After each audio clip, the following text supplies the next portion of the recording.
Saudara, 3 pekan pasca bencana yang terjadi di 3 provinsi di Sumatera, masih ada beberapa wilayah yang ternyata masih sulit diakses dan minim bantuan. Sementara itu, Presiden Prabowo Subianto menegaskan pemerintah mampu mengatasi bencana Sumatera sehingga belum perlu bantuan dari negara lain. Lalu bagaimana penanganan pasca bencana harus berjalan? Kita bahas bersama dengan Direktur Amnesty International Indonesia, Mas Usman Hamid, dan juga anggota Majelis Pertimbangan DPP PAN, Mas Toto Daryanto, yang telah bergabung bersama kami di Kompas Petang. Selamat sore, selamat petang semuanya. Selamat petang. Selamat sore, petang. Saya ke Mas Toto dulu. Mas Toto, menurut Anda apa yang membuat Presiden Prabowo begitu yakin dalam rapat kabinet menyatakan bahwa Indonesia masih sanggup mengatasi ini sehingga tidak perlu bantuan dari asing? Ya, Mas Yasir ya. Jadi begini Mas, dalam situasi bencana yang begitu dahsyat itu dibutuhkan sebuah keyakinan, ya, sebuah kepemimpinan yang kuat, yang menunjukkan bahwa kita mampu. Maka apa yang disampaikan oleh Bapak Presiden itu sudah tepat. Kalau belum apa-apa, kita sudah mengatakan, oh iya siap dibantu, silahkan bantu dan sebagainya. Itu menunjukkan sikap yang lemah, kepemimpinan yang lemah. Dan itu bukan memperbaiki keadaan. Karena pengalaman kita dari berbagai peristiwa bencana, komitmen bantuan yang disampaikan oleh berbagai negara itu juga tidak bisa serta-merta langsung akan mengatasi masalah, itu tidak mungkin. Jadi kita memang harus terus berempati, kita berduka, kita ikut bersama-sama dengan pemerintah, dan terus kita menggalang apa yang bisa, yang mampu kita kerjakan, ya, di masjid-masjid, di kampung-kampung, di lingkungan kita, ada penggalangan dana, ayo kita berikan berapa yang kita mampu, kita sumbangkan.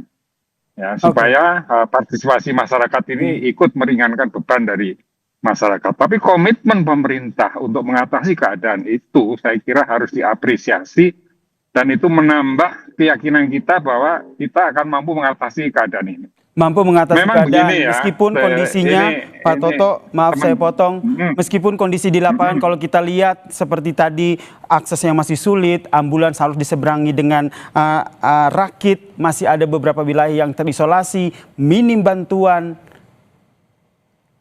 Ya, keadaan kita yang sekarang ini kan memang tidak bisa dengan seketika diselesaikan, Thomas. Kalau infrastruktur rusak itu memerlukan alat berat untuk menuju ke sana, harus membuka jalan, mungkin harus menggunakan heli dan lain sebagainya.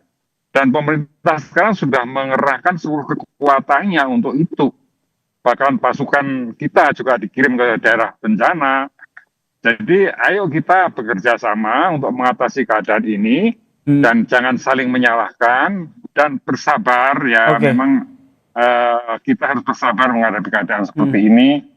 Tidak mungkin bisa kita selesaikan dalam sehari 2 hari. Tapi kita komitmen ini yang kita jaga, dan kita akan selesaikan mengatasi keadaan bencana di daerah Sumatera ini dengan secepat-cepatnya. Kita dukung kebijakan pemerintah. Tentu saja kita dukung upaya untuk pasca bencana ini di daerah Sumatera. Kalau Mas Usman sendiri tanggapannya seperti apa?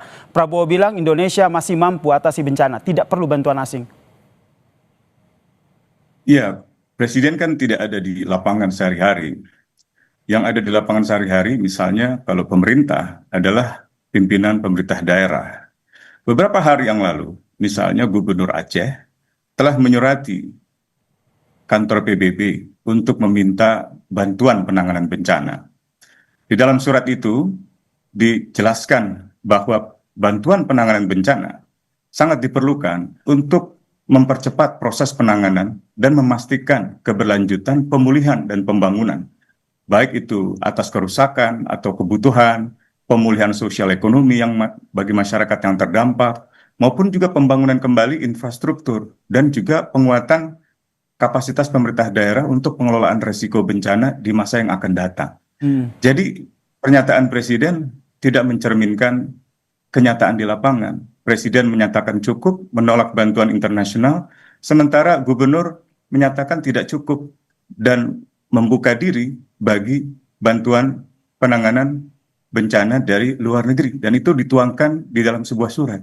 Demikian pula kalangan masyarakat di sana. Muzakarah Ulama, ini adalah forum musyawarah dari para ulama di Aceh, menyerukan agar status bencana di Sumatera ini, bahkan termasuk di Aceh, sebagai bencana nasional. Demikian pula para pakar hukum internasional dari Universitas Sumatera Utara dan juga berbagai ilmuwan yang selama ini mendalami pegunungan Leuser dan juga mengamati keanekaragaman hayati di Sumatera. Jadi pernyataan Presiden bukan hanya tidak sesuai dengan kenyataan, tapi mencerminkan ketertutupan sikap Indonesia di mata dunia. Indonesia adalah warga bangsa dunia, kan hidup sendirian di dunia ini. Seharusnya membuka diri dan tidak bersembunyi di balik semangat nasionalisme yang sempit, semangat nasionalisme yang tidak mencerminkan peri kemanusiaan yang adil dan beradab. Oke. Jadi tidak ada semacam naluri kemanusiaan yang tampak dari pernyataan itu, kecuali kepercayaan diri yang kosong.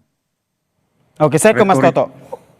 Tanggapannya, terlebih kalau kita lihat sekarang ini bukan 1 minggu 2 minggu, ini sudah 3 minggu dan terlihat ada beberapa warga yang menjadi korban di sana sudah bisa dikatakan putus asa begitu, mengibarkan bendera putih. Iya betul sekali. Nah, apalagi kalau kita hitung dari segi waktu, ini sudah 3 pekan, sudah 3 minggu. Presiden mengatakan nanti akan bangun jembatan dalam 1 minggu. Ini pernyataan yang membesarkan hati atau membohongi sebenarnya. Pernyataan Baik. yang mustahil bisa kita membangun jembatan di seluruh wilayah yang terdampak dalam 1 pekan. Kalau dikatakan pemerintah sudah mengerahkan segala sumber daya, segala kekuatan yang mana? Helikopter berapa yang terjunkan? Kita punya 200 lebih helikopter dari udara, darat, laut. Baik, Berapa karena yang kalau kita sudah berbicara soal penanggulangan bencana tidak hanya jangka pendek ya, tapi jangka panjang di sana. Tanggapan dari Mas Toto seperti apa? Ya justru karena ini harus ditangani secara jangka panjang, maka sikap pemerintah untuk mengambil tanggung jawab akan menyelesaikan secepat-cepatnya itu menurut saya ya harus didukung, bahwa pemerintah daerah merasa sangat berat dengan keadaan ini, kita berempati dan ya memang berat bagaimana kita berempati itu kita bisa membayangkan kalau kita menjadi korban ya. Memang ini situasi yang sangat berat ya, pasti orang itu berputus asa itu bisa terjadi ya, tapi ya intinya kita harus bersama-sama, itu intinya menurut saya. Seluruh masyarakat Bersama-sama ya, Mas jadi Toto. jangan Sederhananya, maaf saya potong Pak Toto. Kalau sederhananya kan kalau kita berpikir ada bantuan, kemudian dari asing begitu, oke lah dari asing begitu. Bukankah dengan menerima bantuan itu lebih gampang, lebih mudah ataupun membantu kita dalam penanggulangan bencana?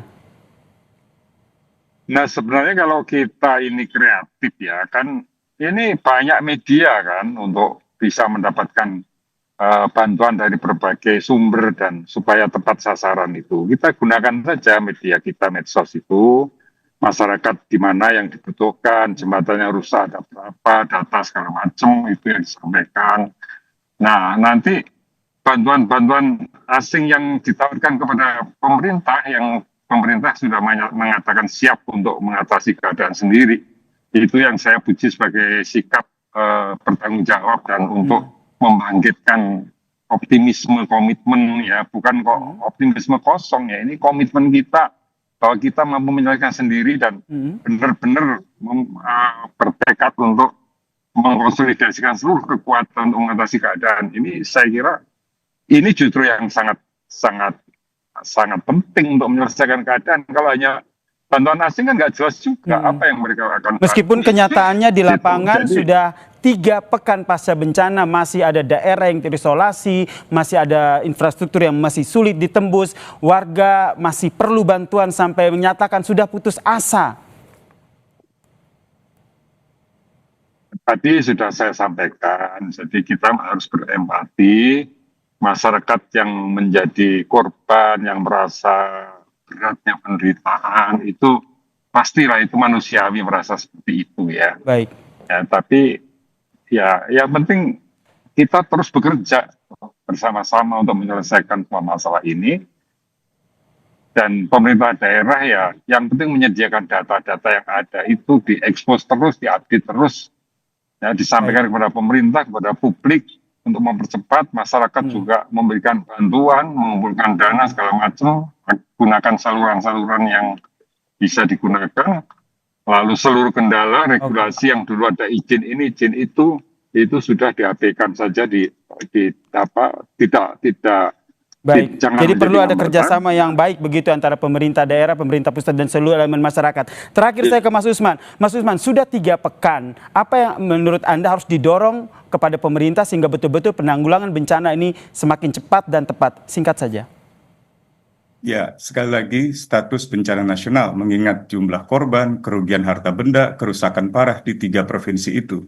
Kekhawatiran kami, pemerintah pusat, khususnya presiden yang berwenang untuk menetapkan bencana nasional, menolak bantuan internasional untuk menutupi akses media internasional pada kepentingan bisnis di balik hancurnya hutan-hutan di Aceh. Kalau kita bisa mengerahkan ribuan alat berat untuk membabat hutan demi kepentingan bisnis, kepentingan oligarki, termasuk hutan sawit yang dimiliki oleh sejumlah pejabat, termasuk Prabowo, Luhut Binsar Panjaitan, itu kenapa kita tidak bisa mengerahkan ke alat-alat berat begitu banyak untuk membersihkan? Kenapa kita malah mengeksploitasi gajah? Kenapa media seperti Kompas TV yang merekam bantuan internasional justru isinya diminta dihapus, diintimidasi? Ini kita mau membangun negara seperti apa? Kita harusnya bersatu untuk kemanusiaan, bukan mencari keuntungan diri sendiri dan menutupi skandal di balik pembabatan hutan untuk kepentingan bisnisnya sendiri dalam pejabat-pejabat pemerintah. Baik, Maaf, saya harus...